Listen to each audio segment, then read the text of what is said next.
হাইকোর্টের সামনে নিষিদ্ধ ছাত্র সংগঠন ছাত্রলীগের কর্মীরা ঝটিকা মিছিল করেছে।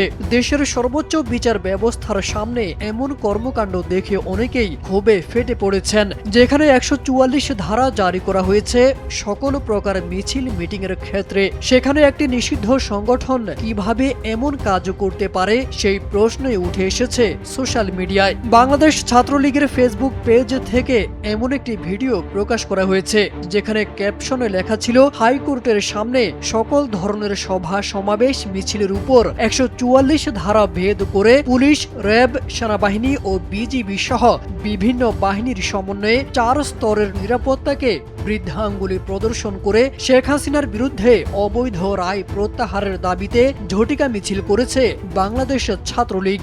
জীবন অবাক না করলে কে করবে? 28% মিল্ক ফ্যাটের অবাক করার সাথে ফ্রেশ মিল্ক পাউডার। জীবন অবাক করুক প্রতিদিন। এছাড়া দেশের আরো কয়েকটি জায়গাও এমন ঝটিকা মিছিল করা হয়। ঢাকা মহানগর দক্ষিণ ছাত্রলীগের উদ্যোগে আওয়ামী লীগ ও ছাত্রলীগের উপর অবৈধ নিষেধাজ্ঞা প্রত্যাহার এবং রাজবন্দীদের মুক্তির দাবিতে বিক্ষোভ মিছিল করা হয় ঢাকায়।